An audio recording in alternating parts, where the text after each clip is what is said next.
Man, is this one going to be hard to talk about. Yes, I would like to go ahead and do another review, and it seems that I'm sticking for the most part with non-fiction for my reviews. I think there's a lot of YouTubers out there who do the fiction, especially like young adult fiction. Nah, I'm going for the non-fiction. I'm going for the Rasputin. Yes. So, our book today is Rasputin, Faith, Power, and the Twilight of the Romanovs by Douglas Smith. And yeah, this is a big boy. This is a heavy weapon, literally. I think carrying this around got me some muscles, and I felt very comfortable, ready to use it should I ever be attacked. So the size might be a little off-putting for some people. The topic might be the other reason people don't want to. Rasputin is a rather infamous figure, and not always someone people want to dig into. Some people might know it simply from the song, Rah Rah Rasputin. Other people might know a little more about him. So, well, let's try and dig into him a little bit. Rasputin was a mystic of some sort who ended up serving under and possibly serving behind the last of the czars in Russia. That would be the Romanovs. You can see why this would be such a strange person to cover, because a lot of people know this story. He was the man behind the throne. He was the one actually having children with the Empress of Russia. He was the one having sex with a lot of people. But that's actually why I would recommend Douglas Smith's Rasputin to anybody and everybody who is even vaguely curious about Rasputin. The thick size is necessary because Douglas Smith here is covering from beginning to the end, and even a little bit after the end. And what I mean by the end is I mean Rasputin ends up assassinated. And ultimately this occurs right before the Bolshevik Revolution, where the Romanovs are removed from power and many of them are actually executed. This is just a fascinating dig into not only the life of Rasputin, but a snapshot of Romanov Russia. Ultimately, Douglas Smith focuses on Rasputin's story, but he is not afraid to dig around into some of the bigger issues. The reason why Rasputin ends up getting such an absolutely massive cult following on one side, and these really stark enemies who are willing to do anything, including kill him, on the other, is the fact that he's a symptom of a faulty system occurring. So with the system happening, Rasputin comes in and has this different figure. One side thinks he can fix everything, and the other side is acting like he's the source of the problems, and removing him will fix everything. Which is ultimately a simplified view of everything that was happening in Russia at the time. Keeping in mind that this is occurring and ultimately ends with World War I. So Douglas Smith is very careful to sort of show Rasputin as both an independent figure and a figure starkly of his time. But what I love about Smith particularly, and about this text particularly, is he is very careful to show you where he's getting this information from. Because there was this love or hate view of Rasputin throughout his life, there were a lot of rumors flying around on both sides.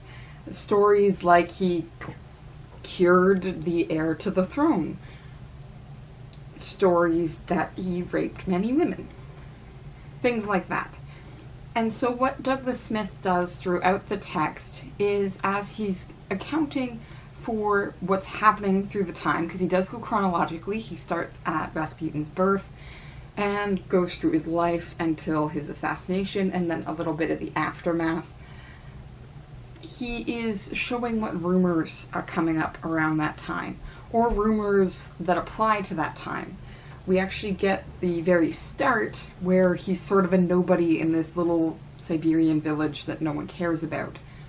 But after he got more famous, a lot of stories about his nobody time in this Siberian village end up coming to light. Like people accusing him of being a horse thief and things like that. So Douglas Smith brings these rumors up, says this is what's believed, but then he actually digs into the documentation, and I mean lots of documentation. He doesn't have a tendency to pick and choose so that he can form the story he wants. He doesn't pick a side when it comes to Rasputin. He's not a holy saint or a holy devil to him. Rasputin's simply a person with a magnetic personality. So Douglas Smith digs into the documentation and tries to show proof or show the non-proof of these rumors. And like I said, this is actually more fair to Rasputin because it does throw away some of the really offensive rumors about Rasputin. Like the fact that he was bunking the Empress. I mean, if you look at it systematically, everything is deeply recorded about this man. He was watched quite a bit. So, no, there wasn't a time for him to be sleeping with the Empress. And he certainly couldn't have been the father of the heir of the throne. Did he dig into politics? Probably where he shouldn't have been. Yes. And this is explored both through the Empress's letters to the Emperor and through Rasputin's own letters to the Emperor. Did he sleep with prostitutes? Yes. For a large period of his life, he was actually constantly watched by the police, who reported on everything he did and all the guests that he had. So those reports do show him picking up prostitutes and either going to hotels or going to the local bathhouse. Rasputin wasn't a perfect man, but he also wasn't the worst thing in the world. And Douglas Smith takes time to actually show that. He takes time to start pulling at the strings of Rasputin as the man behind the throne. In a lot of the later section of this novel, as we do get into World War I and what they called the leapfrogging of the political system of Romanov Russia, we do get a glimpse of Rasputin scheming with the Empress, trying to get people that are friendly to him in power. But we also get a view of points where Nicholas, the Tsar, the Emperor, ignores this advice, disregards it completely. And in fact, there are several accounts from different people going to the Emperor and saying, we don't trust Rasputin, and having nothing come of that, one way or the other. It's not like that got kicked out from the Tsar's trust, but it's not like Rasputin was removed either. Douglas Smith also does a fantastic job when he goes through the documentation to try and show which way these people could be biased. For example, there are a lot of people that supposedly kept diaries of their time with knowing Rasputin, but it's been discovered at a later date that these diaries were written years after that, so are biased or completely fabricated in that case. Same with a lot of articles and books written about the subject. So ultimately, I love Douglas Smith's Rasputin, mainly for its documentation. He's very careful to try and show you the whole story as much as he can, with proof of where that information's coming from. He also tries to grapple with a lot of the rumors right from the beginning. Did Rasputin drown? No. The autopsy showed no water in his lungs. So that's a rumor that continues to persist. Did Rasputin have his manhood cut off? Not before he was killed. The autopsy shows that part of him to be intact. So why are there rumors of at least 2 Rasputin manhoods? That's the story of Rasputin.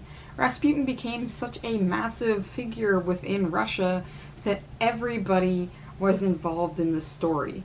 Maybe to the point where they really shouldn't have been.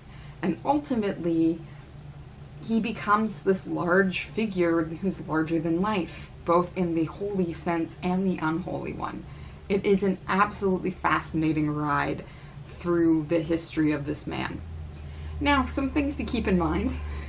If you don't know a lot about Russia, Russian history, or Russian as a language, do prepare to be a little confused with names. This is going to be pretty normal for any languages.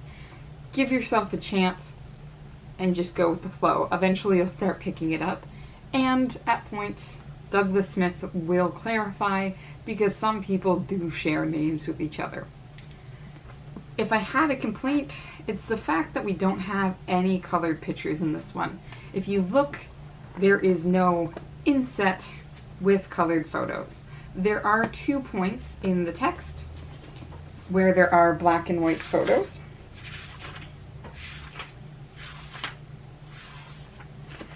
But it would have been fantastic to see some colorized ones.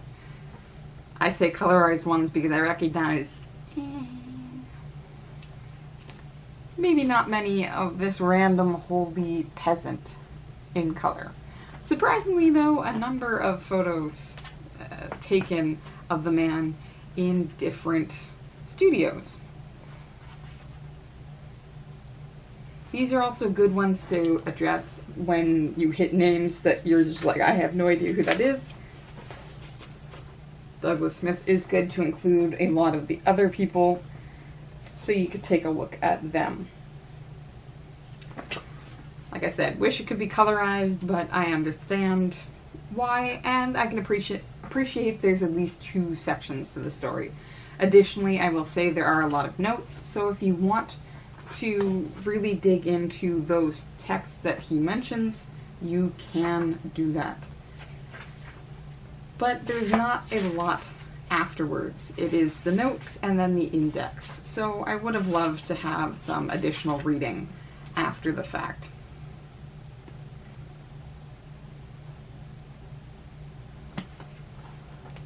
Ultimately, like I said, I really do have to recommend this one. It is a fantastic review of Rasputin's life that tries to take some of the rumors and throw them out.